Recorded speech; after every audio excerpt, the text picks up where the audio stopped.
बोरखेडी कौलखेड गावे 18 नागरी सुविधापासून वंचित. लोणार प्रतिनिधी. लोणार तालुक्यातील कौलखेड बोरखेडी या बुलढाणा वाशिम जिल्ह्याच्या सीमेवर लघु पाटबंधारे विभागाने तलावाची निर्मिती करण्यात आली सन 2005 ते 2006, परंतु 20 वर्षापासून कौलखेड व बोराखेडी गावाला आता 18 नागरी सुविधांचा अभाव आजपर्यंत कायम आहे. तारीख 8 एप्रिलपासून कौलखेड येथील ग्रामस्थ आमरण उपोषणाला बसले आहे. कौलखेड बोराखेडी तलावाची मोजणी तथा अधिग्रहण दरम्यान संबंधित विभागाने काही ग्रामस्थांच्या सहकार्याने मोठ्या प्रमाणात अतिग्रहणामध्ये तसेच मोठ्या प्रमाणात भ्रष्टाचार केल्याचा आरोप कौलखेडचे उपसरपंच सुधाकर घोडके यांनी केले आहे.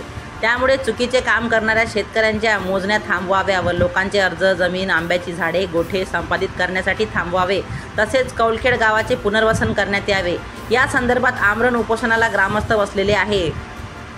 कौलखेड गावाचे पूर्ण रोशन झाले असून नवीन वस्ती बसली आहे, ती 0 पॉईंटमध्ये आहे. त्यांना पुन्हा पुनर्वसन करावे. त्यांनी कोणत्याही नागरी सुविधा दिल्या जात नाही. गावठाण रस्ते बंद, शेत रस्ते बंद, स्मशानभूमी बुडीत क्षेत्रात, शाळेचा मार्ग बंद, गावातील सुविधापासून वंचित ठेवले आहे. परंतु संबंधित विभागाद्वारे भ्रष्टाचारासाठी या नवीन जमिनी, आंब्याची झाडे, गोठे संपादित करण्यासाठी जोर धरला जात आहे. अनेक वेळा अतिरिक्त जमीन संबंधित केले आहे, परंतु काही कास्तकार नवीन अर्ज जमीन खरेदी करून संपादित केल्या जातात. आंब्याची झाडे सातबारावर नवीन दाखवितात. खोटा GMR तयार केला जात आहे. गावातील समस्या लवकर सोडवण्यात याव्या यासाठी ग्रामस्थ आमरण उपोषणाला बसले आहे. वारंवार पाठपुरावा करीत आहे, परंतु कोणतीही दखल घेतल्या जात नाही. त्यामुळे तारीख 8 एप्रिल 2025 पासून बुडीत क्षेत्रात जिल्हा परिषद शाळा कौलखेड येथे आमरण तसेच उपोषणाला मंगेश मोरे, तारामती जायभाय, सुधाकर घोडके, निवृत्ती खोडके व इतर सहभागी आहेत. तसेच सदर आजच्या प्रतिलिपी वाशिम व बुलढाणा जिल्हाधिकारी कार्यालयाला दिल्या आहे. महाराष्ट्र न्यूज 24 लाईव्ह जिल्हा प्रतिनिधी भानुदास पवार तसेच मी भाग्यश्री आपली रजा घेते. भेटूया पुढील बातमी सत्रात. नमस्कार. महाराष्ट्र न्यूज 24 लाईव्ह यामध्ये आपले स्वागत आहे. नमस्कार. मी जिल्हा प्रतिनिधी भानुदास पवार. आज मी लोणार तालुक्यामध्ये कौलखेड या गावामध्ये आलेलो आहे. या ठिकाणी उपोषणाला बसलेली मंडळी आहे, त्याबद्दल हे 2 शब्द सांगतील.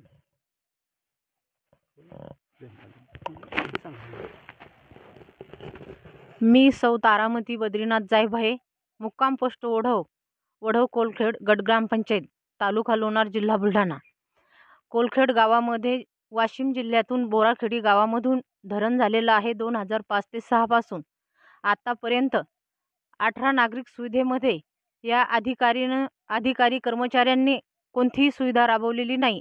18 नागरिक सुविधा म्हणून आश्वासन दिलं, शासनाचे नियमसुद्धा आहेत, परंतु एखादी सुविधा न देता कोटी रुपयांचा या ठिकाणी भ्रष्टाचार झालेला आहे.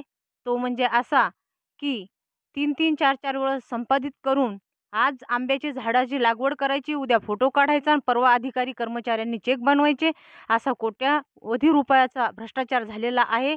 तरी संबंधित अधिकाऱ्यावर, कर्मचाऱ्यावर तात्काळ कारवाई झाली पाहिजे. संबंधित कास्तकार शेतकरी ज्यांनी शासनाची फसवणूक केली असेल त्यांच्यावर सुद्धा फौजदारी गुन्हे दाखल झाले पाहिजे. आज आम्ही एवढ्या उपोषणावर थांबणार नाही. आजचा उपोषणाचा 3रा दिवस आहे. आतापर्यंत संबंधित अधिकारी कर्मचारी या ठिकाणी आलेले नाहीत. तरी यानंतर उपोषणामध्ये आमची दखल जर नाही घेतली तर आम्ही राधाकृष्ण विखे पाटील यांच्या दालनामध्ये उपोषण करणार आहोत. आणि उपोषण करणारे व्यक्ती आहेत सुधाकर पाटील, मंगेशराव मोरे, ग्रामपंचायत सदस्य, तारामती जायभाये, उभाटा तालुका प्रमुख, ग्रामपंचायत सदस्य, वडव. जय हिंद, जय महाराष्ट्र.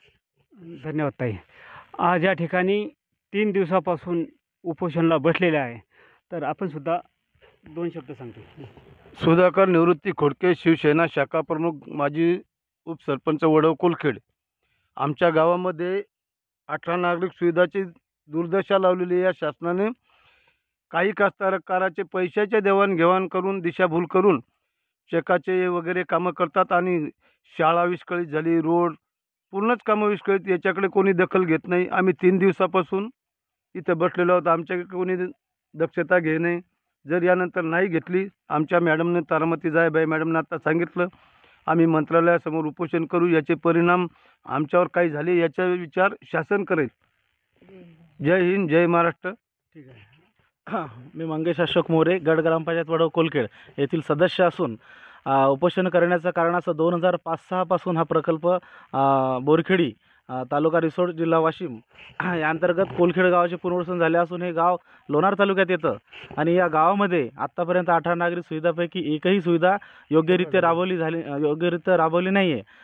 कोलखेड येथील शाळा आज रोजी बुडी क्षेत्रात भरती, विद्यार्थ्यांचा जीव घेणे परिस्थिती केव्हाही ओढू शकते. या गावामध्ये मशानभूमी बुडी क्षेत्रात आहे. या गावातल्या जे 18 नागरी सुविधा, नाल्या असो, पाण्याची टाकी असो, क्षेत्रस्ते बंद पडलेत. मोपचा शाळेचा रस्ता जाणारा 70 वर्षाचा मार्ग बंद पडलेला आहे. तरी शासनाने वेळोवेळी आम्ही पाठपुरावा करून देऊन पाठपुरावा करून शासन कुठल्याही प्रकारची वाशिम हे दखल घेत नाही. त्यामुळे आम्ही उपोषणाला बसलो आहे. आज 3रा दिवस झाला असून वाशिम येथील कोणताही कर्मचारी आमच्याकडे आलेला नाही. तरी शासनाने याची दखल घ्यावी व आम्हाला न्याय देण्यात यावा. जय हिंद, जय महाराष्ट्र. धन्यवाद. आपण काय बोलणार? तिथे सगळं सुविधा आहे. इथं नाही सुविधा आहे सर. आमची शाळा जुन्या गावातच भरते, अजून बुडी